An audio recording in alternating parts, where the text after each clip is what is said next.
ദൈവതിരുനാമത്തിന് മഹത്വമുണ്ടാവട്ടെ. Bible reading പ്രോഗ്രാമിൽ സംബന്ധിക്കുന്ന ഏവർക്കും കർത്തൃനാമത്തിൽ സ്നേഹവന്ദനം.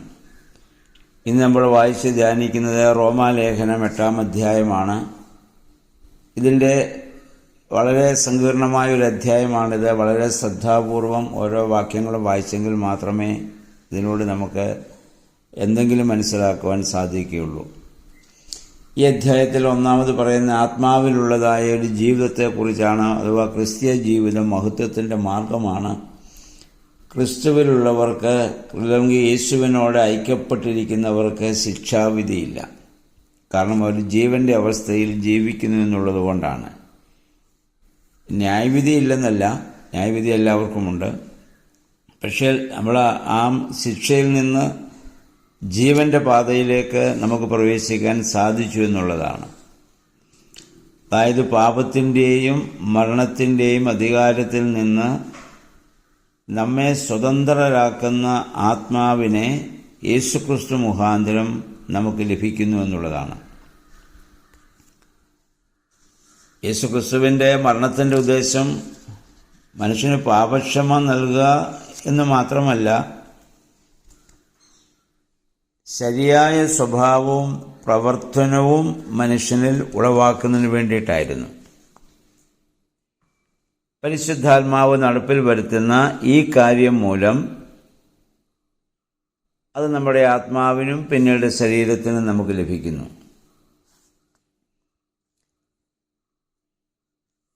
അപ്പോൾ ക്രിസ്തുവുമായി ബന്ധപ്പെട്ടവർക്ക് രക്ഷ അനുഭവവേദ്യമാകുന്നത് അവർ പ്രാപിച്ച ജീവപ്രദമായ പരിശുദ്ധാത്മാവ് മുഖാന്തരമാണ്. എന്തുകൊണ്ടാണ് ന്യായപ്രമാണത്തിന് പാപത്തെ ജയിക്കാൻ സാധിക്കാതെ പോയത്? കാരണം ന്യായപ്രമാണത്തിൻ്റെ നിർദ്ദേശങ്ങളോടെ അനുകൂലിക്കുവാൻ മനുഷ്യൻ്റെ ജഡീക പ്രകൃതിക്ക് അസാധ്യമാണ്. അതുകൊണ്ടാണ് ന്യായപ്രമാണത്തിന് മുഖാന്തരം ഒരു ജഡവും രക്ഷപ്പെടാൻ സാധിക്കാതെ പോയത്. എന്നാൽ യേശുക്രിസ്തുവിൻ്റെ മനുഷ്യാവതാരം, തൻ്റെ രക്ഷാകരമായ തൻ്റെ മരണം ജഡത്തിൻ്റെ അഥവാ ആ പാപത്തെ ഇല്ലാതാക്കി. അതിനും പുറമെ ന്യായപ്രമാണം ആവശ്യപ്പെടുന്ന ജീവിത രീതി അതനുസരിച്ച് പുതുക്കപ്പെട്ട ആത്മീയ പ്രകൃതിയിൽ ജീവിക്കാനുള്ള പ്രാപ്തി നമുക്ക് ലഭിച്ചു. അത് യേശുക്രിസ്തുവിൻ്റെ ക്രൂശുമരണ മുഖാന്തരവും സാധ്യമായതാണ്. അവനോട് സംയോജിക്കുന്നതിലൂടെ മാത്രം നമുക്ക് ലഭിക്കുന്ന അനുഭവമാണ്. അപ്പം അങ്ങനെ ആത്മീയ പ്രകൃതിയിൽ ജീവിക്കാനുള്ള പ്രാപ്തി നമുക്ക് ലഭിച്ചത് ക്രിസ്തുവിനോടുള്ള ബന്ധത്തിലാണ്. ഒരു മനുഷ്യനിൽ രണ്ടു തരം ജീവനുണ്ട്. ഒന്ന് ജഡീകമായ ജീവനും ആത്മീയമായ ജീവനുമുണ്ട്. ഇതിലേതിനാണ് മുൻതൂക്കം, അതനുസരിച്ചാണ് നമ്മുടെ ജീവിതം നയിക്കപ്പെടുന്നത്. ഒന്നുകിൽ മനുഷ്യൻ ദൈവത്തിൽ നിന്ന് വേർപെട്ട ഒരവസ്ഥയിലും ആത്മശരീര മരണത്തിൽ അവസാനിക്കും. അല്ലെങ്കിൽ ദൈവവുമായുള്ള ആനന്ദകരമായ സമ്പർക്കവും ആ വലിയ അനുഭവവും നമുക്കുണ്ടാവും. ജഡത്തിൻ്റെ കാര്യങ്ങളിലാണ് മനസ്സ് കൂടുതൽ ഊന്നിയിരിക്കുന്നവർക്ക് മരണം. എന്നാൽ ആത്മീയ കാര്യങ്ങളിലാണ് കൂടുതൽ മനസ്സ് ഊന്നിയിരിക്കുന്നെങ്കിൽ ജീവൻ്റെ അവസ്ഥയിലേക്കുള്ള പ്രവേശനം. അപ്പം അതുകൊണ്ട് പൗലോസ്ലീഹ പറയുന്നു, നിങ്ങൾ ക്രിസ്തുവിലുള്ളവരാണ്, നിങ്ങളുടെ മേൽ ആത്മീയ പ്രവൃത്തിയാണ് വാഴേണ്ടത്. എന്തുകൊണ്ടെന്നാൽ ദൈവത്തിൻ്റെ ആത്മാവ് നമ്മിൽ വസിക്കുന്നു. അതിൻ്റെ ആ 10-ാം വാക്യം ശ്രദ്ധേയമാണ്. നിങ്ങളുടെ ശരീരം പാപനിമിത്തം മൃതമാണെങ്കിലും ക്രിസ്തു നിങ്ങളിലുണ്ടെങ്കിൽ നിങ്ങളുടെ ആത്മാവ് നീതി നിമിത്തം ജീവനുള്ളതായിരിക്കാം. പാപമംഗലമായ ഭൂമിയിലാണ് നമ്മൾ ജീവിക്കുന്നത്. പാപം ചെയ്യാനുള്ള ടെൻഡൻസി നമുക്കുണ്ട്, പാപം ചെയ്യാനുള്ള പ്രലോഭനവുമുണ്ട്. എന്നാൽ ക്രിസ്തു നമ്മിൽ ജീവിക്കുന്നെങ്കിൽ അതിനെ അതിജീവിക്കാൻ നമുക്ക് സാധിക്കുമെന്നുള്ളതാണ് ഇവിടെ പൗലോസ്ലീഹ നമ്മെ ഓർമ്മപ്പെടുത്തുന്നത്.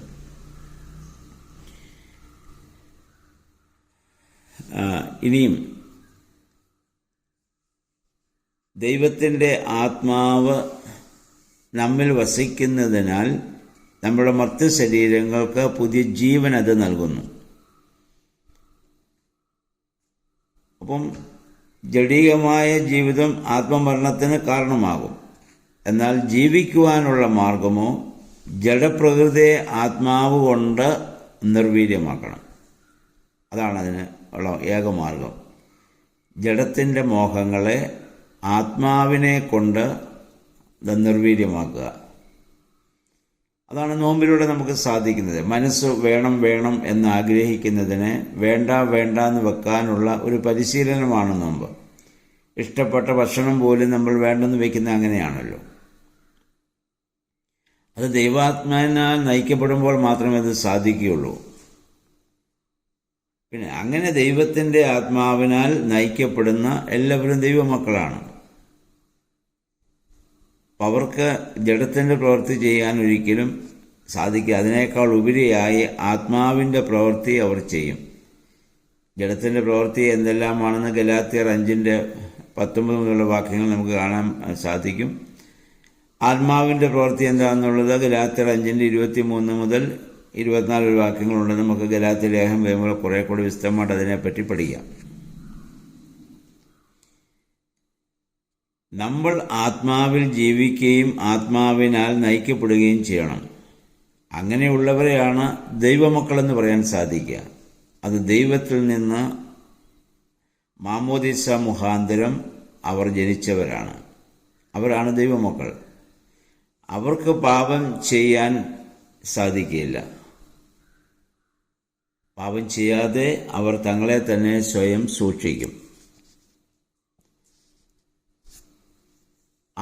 അങ്ങനെയുള്ളവർ കുറിച്ചാണ് കർത്താവ് മത്തായിയുടെ സുവിശേഷം 5-ാം അധ്യായത്തിൽ ഗിരിപ്രഭാഷണത്തിൽ സമാധാനം ഉണ്ടാക്കുന്നവർ ഭാഗ്യവാന്മാർ, അവർ ദൈവത്തിൻ്റെ മക്കളെന്ന് വിളിക്കപ്പെടുമെന്ന് പറഞ്ഞ അങ്ങനെയാണ്. അപ്പം ദൈവപുത്രനെ കൈക്കൊണ്ട് അവനിൽ വിശ്വസിക്കുന്നവർക്കെല്ലാം ദൈവമക്കളാകാനുള്ള അവകാശം അവൻ ഇത് നൽകിയിരിക്കുകയാണ്. അപ്പം അങ്ങനെയുള്ളവരാണ് ദൈവത്തെ അബ്ബാ പിതാവേ എന്ന് വിളിക്കാൻ പറ്റുന്നത്. അതുകൊണ്ടാണ് പൗലോസ്ലീഹ അവിടെ പറയുന്നു, പിന്നെയും ഭയപ്പെടേണ്ടതിന് ദാസ്യത്വത്തിൻ്റെ ആത്മാവിനെ അല്ല അബ്ബാ പിതാവേ എന്ന് വിളിക്കുവാനുള്ള പുത്രത്വത്തിൻ്റെ ആത്മാവിനെ നമുക്ക് ലഭിച്ചിരിക്കുന്നു. ഈ അവകാശം സ്ഥാനം, ഈ മക്കളുടെ സ്ഥാനം നാം സ്വയം ഏറ്റെടുത്തതല്ല, പ്രത്യുത ആത്മാവിൻ്റെ കൃപാദാനം മൂലം നമുക്ക് ലഭിക്കുന്നതാണ്. ഇനി അതിൻ്റെ 17-ാം വാക്യങ്ങൾ നമ്മൾ വായിക്കുന്നത്, മക്കളാണെങ്കിൽ നമ്മൾ അവകാശികളാണ്. അത് ദൈവത്തിൻ്റെ അവകാശികളും ക്രിസ്തുവിൻ്റെ കൂട്ടവകാശികളുമാണ്. അപ്പം ക്രിസ്തുവിനോടുകൂടെ ദൈവത്തിൻ്റെ മക്കൾ എന്ന ബോധ്യം നമുക്ക് അനുഭവിക്കാൻ സാധിക്കുന്നെങ്കിൽ നമ്മൾ ഭാഗ്യവാന്മാരാണ്. അപ്പോൾ ആ ക്രിസ്തുവിനോടുകൂടി നമ്മൾ സഹനത്തിന് വിധേയമാവുകയാണെങ്കിൽ, സഹിക്കാൻ തയ്യാറാവുകയാണെങ്കിൽ ക്രിസ്തുവിനോടുകൂടി നമ്മൾ മഹത്വീകരിക്കപ്പെടും.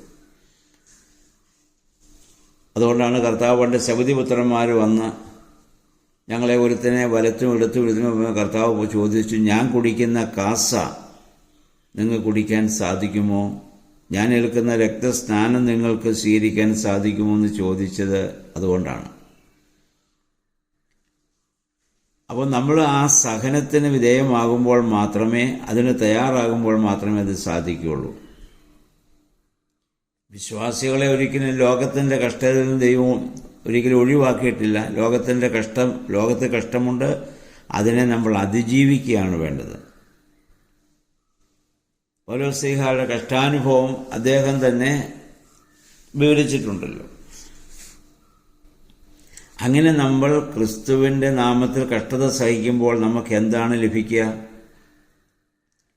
ഒന്ന്, ആ കഷ്ടത മുഖാന്തരം ദൈവമഹത്വം നമ്മിലൂടെ വെളിപ്പെടും. 2, ദൈവത്തിൻ്റെ ഇഷ്ടം എന്തെന്ന് ആത്മാവ് നമ്മളെ പഠിപ്പിക്കും. 3, ദൈവത്തെങ്കിലേക്ക് പൂർണ്ണമായി നമ്മൾ തിരിയുവാൻ അത് കാരണമാകും. 4, അങ്ങനെ ദൈവത്തിലേക്ക് വരുന്നവൻ ദൈവത്തിൽ നിന്ന് അകന്നു പോകാതെ ആത്മാവ് നമ്മളെ കാത്തുകൊള്ളും. 5, ദൈവത്തെ കൂടുതൽ അന്വേഷിക്കുവാൻ അത് നമ്മളെ പ്രേരിപ്പിക്കും. 6, നമ്മുടെ കുറവുകളെ ദൈവസന്നിധിയിൽ ഏറ്റുപറയാൻ നമ്മളെ പ്രേരിപ്പിക്കും. 7, എല്ലാവരേക്കാൾ ഏറ്റവും വിനയപ്പെടുവാൻ അത് നമ്മെ ശക്തിപ്പെടുത്തും. 8, സൽപ്രവർത്തികൾ ചെയ്യുവാൻ കൂടുതൽ നമ്മൾ ശക്തരായിട്ട് മാറും.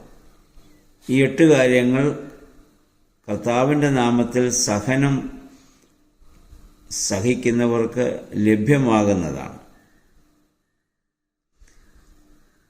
ഇനി നമുക്ക് ലഭിക്കുന്നതായ മഹത്വം ദൈവത്തിൻ്റെ വലിയ ദാനമാണ്. ഈ മഹത്വം നമ്മളെ അവകാശപ്പെടുത്തുന്നത് വിശുദ്ധന്മാരാകാനാണ്. അതിനായി അവരെ മുൻ നിയമിച്ചതാണ്. അപ്പോൾ പിന്നീട് അതിൻ്റെ 31 മുതലുള്ള വാക്യങ്ങൾ നമ്മൾ വായിക്കുന്നത് ദൈവസ്നേഹത്തിൻ്റെ വലിയ പാരമ്യം നമുക്കവിടെ കാണാനായിട്ട് സാധിക്കുന്നുണ്ട്.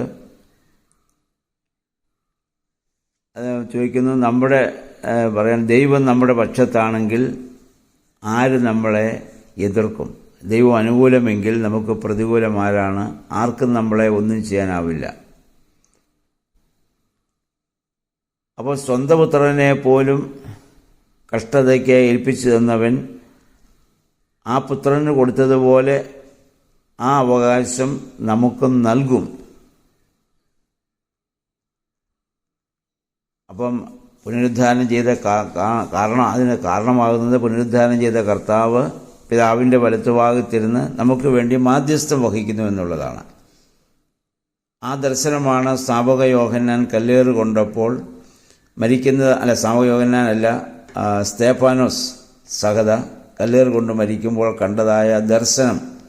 അപ്പോസ്തലപ്രവൃത്തി 7-ാം അധ്യായം നമ്മൾ വായിച്ചതാണല്ലോ. ദൈവത്തിൻ്റെ വലതുഭാഗത്ത് പുത്രൻ തമ്പുരാൻ ഇരിക്കുന്നതായി കാണുന്നത്. അവിടെ ഇരുന്ന് കർത്താവ് നമുക്ക് വേണ്ടി മാധ്യസ്ഥം വഹിക്കുന്നുകൊണ്ടാണ് ഇതിനെയൊക്കെ സഹിക്കാനും അതിജീവിപ്പാനും നമുക്ക് സാധിക്കുന്നത്. അതുകൊണ്ട് പൗലോസ്ലീഹ ചോദിക്കുന്നു, ക്രിസ്തുവിൻ്റെ സ്നേഹത്തിൽ നിന്ന് നമ്മെ വേർപെടുത്താൻ ആർക്ക് സാധിക്കും? ക്ലേശത്തിനോ ദുരിതത്തിനോ പീഡനത്തിനോ പട്ടിണിക്കോ നഗ്നതയ്ക്കോ ആപത്തിനോ വാളിനോ? അങ്ങനെ പ്രതികൂലമെന്നും നമ്മൾ പറയുന്നതായ ഒരു ശക്തിക്കും ദൈവസ്നേഹത്തിൽ നമ്മളെ ഒരിക്കലും വേർപെടുത്താൻ സാധിക്കുകയില്ല. അതിന് മരണത്തിനോ ജീവനോ ദൂതന്മാർക്കോ അധികാരങ്ങൾക്കോ ഇക്കാലത്തുള്ളവയ്ക്കോ വരാനുള്ളവയ്ക്കോ ഒരു ശക്തിക്കും ഉയരത്തിനോ ആഴത്തിനോ മറ്റേതെങ്കിലും ഒരു സൃഷ്ടിക്കോ കർത്താവായ യേശുക്രിസ്തുവിലുള്ള ദൈവസ്നേഹത്തിൽ നിന്ന് നമ്മെ ഒരിക്കലും വേർപെടുത്തുവാനായിട്ട് സാധിക്കുകയില്ല. പൗലോസിൻ്റെ ആ വലിയ ആധ്യാത്മിക അനുഭവം ഇതിലൂടെ നമുക്ക് കാണാൻ സാധിക്കുന്നുണ്ട്. ഇനി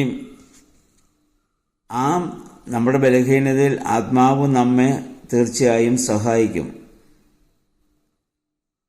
ഞാൻ പറയുന്നു, നമുക്ക് എങ്ങനെയാണോ പ്രാർത്ഥിക്കേണ്ടത് 26-27 വാക്യങ്ങൾക്ക് മുമ്പ് പൗലോസ്ലീഹ പറഞ്ഞു, എങ്ങനെയാ പ്രാർത്ഥിക്കേണ്ടെന്ന് പോലും നമുക്കറിഞ്ഞുകൂടാ. അവാച്യമായ ചില വാക്കുകൾ അല്ലെങ്കിൽ നമുക്കറിയാമല്ലോ, വ്യക്തമായി നമുക്ക് പറഞ്ഞു പ്രാർത്ഥിക്കാൻ സാധിച്ചെങ്കിലെങ്കിലും നമ്മുടെ ഹൃദയത്തിൽ വാക്കുകൾ പുറത്തു വരാതെ തന്നെ നമുക്ക് ദൈവവുമായുള്ള വലിയ ബന്ധത്തിൽ പ്രാർത്ഥനാനുഭവത്തിലായിരിക്കാൻ സാധിക്കും. നമ്മൾ പറയുന്ന വാക്കുകളുടെ അതിലല്ല. ചില ആളുകൾക്ക് നന്നായിട്ട് വാക്കുകൾ ഉപയോഗിച്ച് പ്രാർത്ഥിക്കാൻ സാധിച്ചേക്കാം, മറ്റുള്ളവർക്ക് സാധിക്കുന്നില്ല. അവരുടെ ഹൃദയത്തിൽ പക്ഷേ ദൈവവുമായുള്ള ആ വലിയ ബന്ധത്തിലായിരിക്കാൻ അവർക്ക് സാധിക്കുന്നുണ്ട്. ഹൃദയം ദൈവത്തോട് ആ പ്രാർത്ഥനാനുഭവത്തിലായിരിക്കാൻ സാധിക്കുമെന്നുള്ളതാണ്.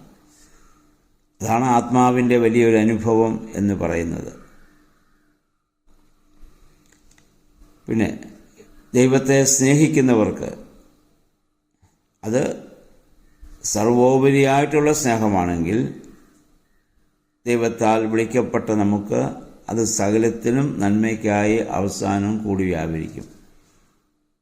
ഇപ്പോൾ ദുഃഖമെന്നോ ക്ലേശമെന്നോ തോന്നുന്നതൊക്കെ ഒരു വിശ്വാസിയുടെ ജീവിതത്തിൽ പിന്നീട് അതെല്ലാം നന്മയ്ക്കായി കൂടി വ്യാപരിക്കും. പക്ഷെ ഇപ്പോൾ നമുക്കതിൻ്റെ ആന്തരികമായ ആ അർത്ഥത്തെ ഗ്രഹിക്കുവാൻ സാധിക്കുകയില്ല എന്ന് മാത്രം. ഇപ്പോൾ നമുക്ക് ദുഃഖകരമാകാം, രോഗമാകാം, കഷ്ടമാകാം, നഷ്ടമാകാം, എന്തുമായിക്കൊള്ളട്ടെ. ഒരു വിശ്വാസിയുടെ ജീവിതത്തിൽ ഇങ്ങനെ ഉണ്ടാകുമ്പോൾ അവൻ ആ ദൈവവുമായുള്ള ബന്ധത്തിൽ നിലനിൽക്കാൻ ആഗ്രഹിക്കുന്നെങ്കിൽ ഈ ഇപ്പോൾ തിന്മയായിട്ട് തോന്നുന്നതൊക്കെ ഭാവിയിൽ നന്മയായിട്ട് ഭവിക്കുമെന്നുള്ള വലിയ ചിന്ത പൗലോസ്ലീഹ ഇതിലൂടെ നമുക്ക് ഇത് നൽകുന്നുണ്ട്. അപ്പം അതുകൊണ്ട് ആ പരിശുദ്ധാത്മാവിന് പൂർണ്ണമായി വിധേയപ്പെട്ട് ജീവിക്കുവാൻ നമുക്കിടയാകണം. 8-ാം അധ്യായം പല പ്രാവശ്യം ആവർത്തിച്ച് വായിക്കണം. എങ്കിൽ മാത്രമേ നമുക്കിതിൻ്റെ ആന്തരിക മർമ്മങ്ങളെ കുറച്ചെങ്കിലും മനസ്സിലാക്കുവാൻ സാധിക്കുകയുള്ളൂ. അതിന് ദൈവത്തിൻ്റെ പരിശുദ്ധാത്മാവ് നമ്മെ സഹായിക്കട്ടെ. എല്ലാവർക്കും നല്ലൊരു ശുഭദിനം ആശംസിക്കുന്നു.